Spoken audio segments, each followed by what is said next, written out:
the majority of my life, I've been a classical instrumentalist. I started playing cello at the age of 4 and continued for 10 years after that. And for a long time, cello was inextricably linked with my existence. Youth orchestra, chamber music, solo performances, hours of practice each day, I did it all. Cello was the backbone of my life, the one consistent aspect that never wavered as I grew from 4 to 14 years old. And as I got older, my commitment only grew stronger. I threw myself into practicing so that when I was in 8th grade, I sat first stand in an orchestra section of high schoolers, so that I was deemed the best cellist in the program by my chamber music coach, so that when I competed for the first time last year, I won 3rd place in a prestigious strings contest. Cello consumed my life. It came to define me. So I tried to make myself love it. I tried to convince myself that cello was my passion, that I wanted to practice, that I was doing it out of pure love for classical music.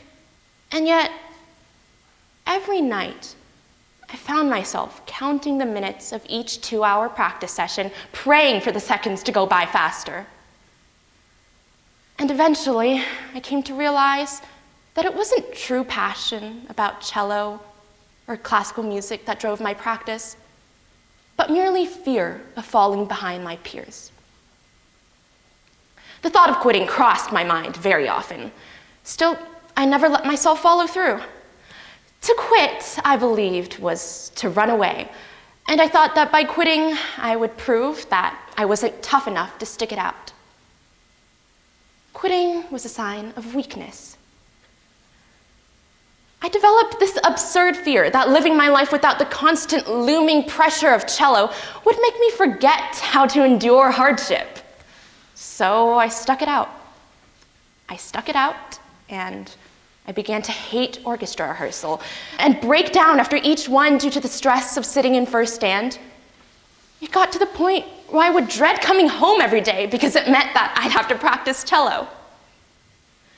And after coming home in tears following my very first orchestra rehearsal at the start of the new season last September, I came to realize that despite all my qualms about quitting, my love for orchestra was not great enough for it to be worth the blood, sweat, and tears that I was putting in.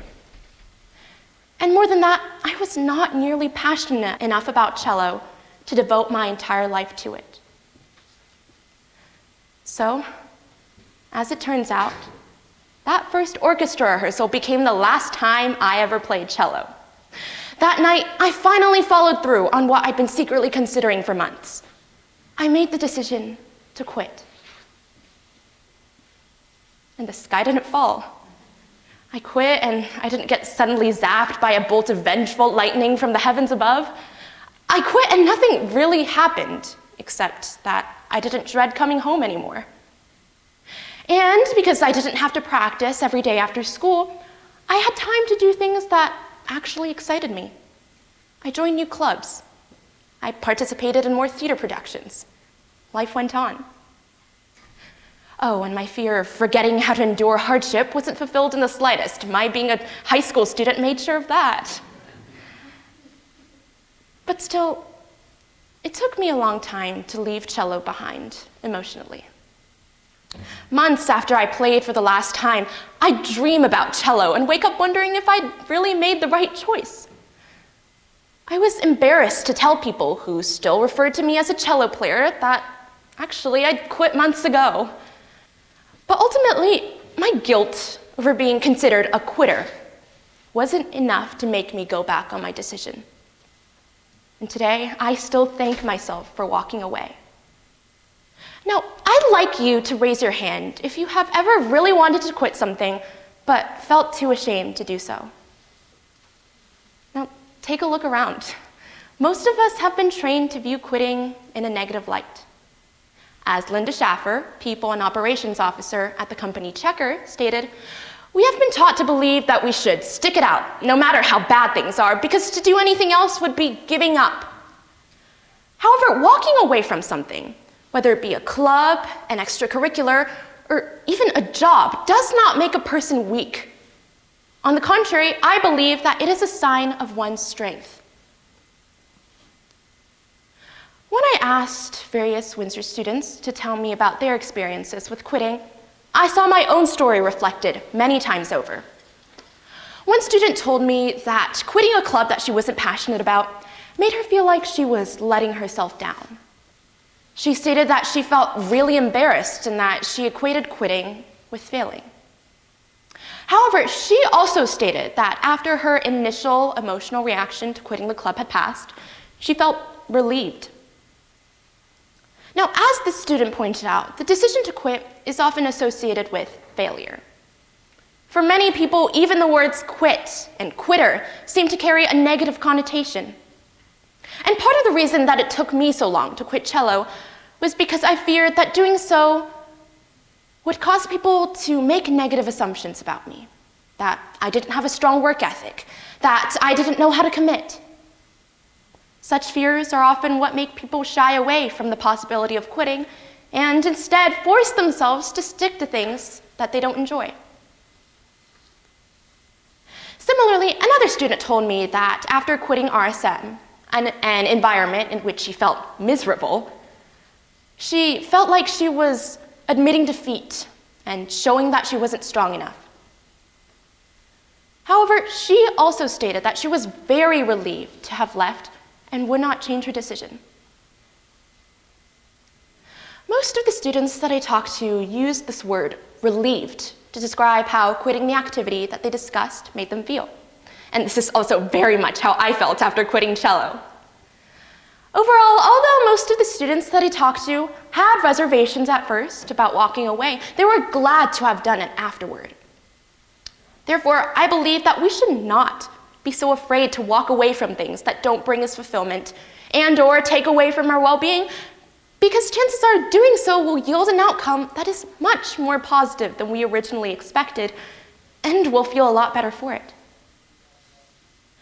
Similarly, the complexity of each student's experience shows that we should not be so quick to judge other quitters without fully understanding their situation and the factors that caused them to quit. Now, this stigma around quitting does not only apply to students.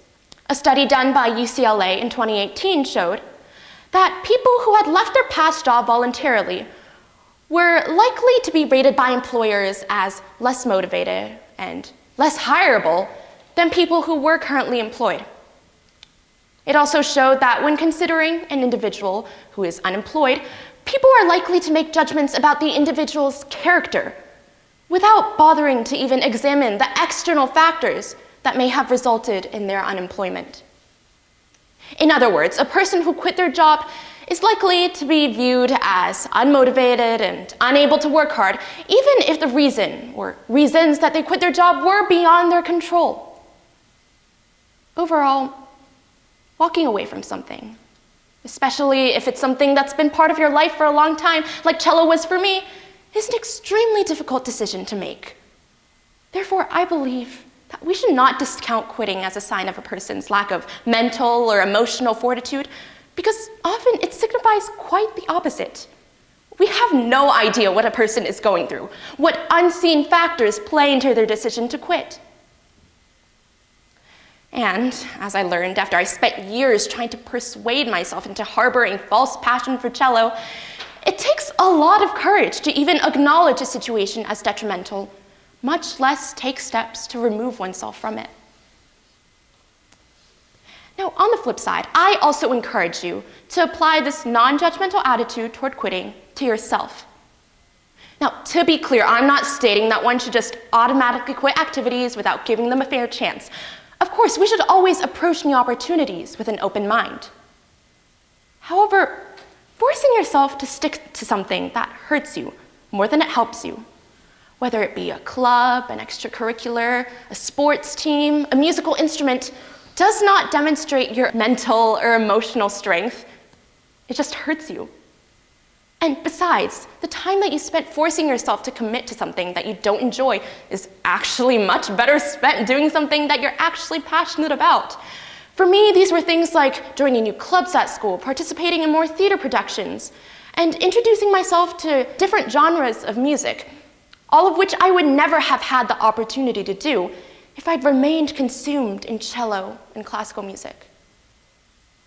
So, my point is, don't be afraid to walk away from things that don't bring you fulfillment and/or take away from your well-being. Just take the chance. You'll be glad that you did. Thank you.